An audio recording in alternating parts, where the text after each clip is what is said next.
Hi guys! Magandang araw! Maaga nga akong nagising dito kaya inuna ko na nga ang magdikpit nga ng aming hinigaan at dito nga igising na rin ang aking baby James. Habang nagtutupi nga ako dito ay tinutulungan nga ako ng aking bunsong anak. Kung hindi nyo nga natatanong napakabait nga ng bata na to. Kung ano nga ang sinabi mo sa kanya ay susundin niya nga. Napakaliit pa nga yan dyan pero pagka nga inutusan mo siya at may inutos nga ako sa kanya ay agad-agad nga na sumusunod yan.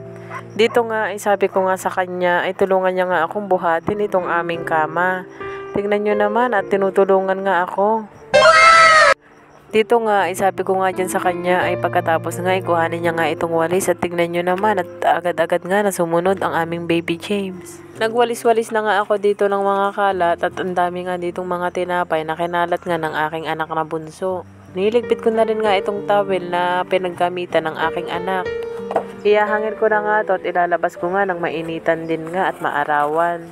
Papaliguan ko na nga din dito si baby James at nang natapos na nga ito na nga nagdiaper na nga siya. Sa mga oras nga na to habang dinadiaperan ko siya ay parang antok na nga siya. Kumuha na rin nga ako ng damit na isusuot ko sa kanya at tignan nyo naman kusa na nga siyang tumayo at tumitingin pa nga siya sa camera. Tumatawa-tawa pa ang bata na yan. Pagkatapos ko nga magpaligo din sa kanya ay isusunod ko na nga itong mga kuya niya at ito isa niyang kuya. Yung ang aking panganay ay hindi ko na nga napapasok kasi nga tinanghali na nga kami ng gising. Habang pinupulbuhan ko nga siya dyan, ay tignan nyo nga, tingin-tingin nga siya sa camera at tumatawa pa. Nagpabango na nga din siya para naman nga mabango ang aming baby James.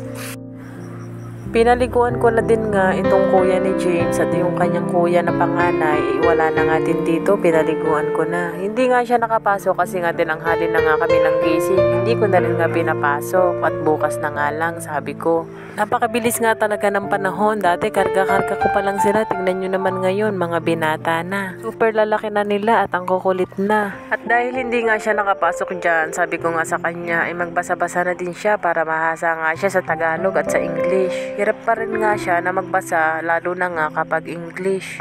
Sa Tagalog nga ay ayos-ayos na naman siya. Grade 1 na nga pala ang aking panganay pero dapat nga ay grade 2 na siya. Napatigil din kasi nga siya at ayaw nga kasi niyang pumasok. Ito na nga at nang natapos na nga ako naturuan ng aking anak ay naggawa na din nga ako ng yelo dito. Wala na din nga kasing yelo.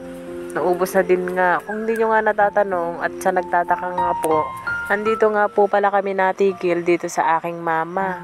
Matagal-tagal na din nga kami dito, mga magto 2 months na din nga.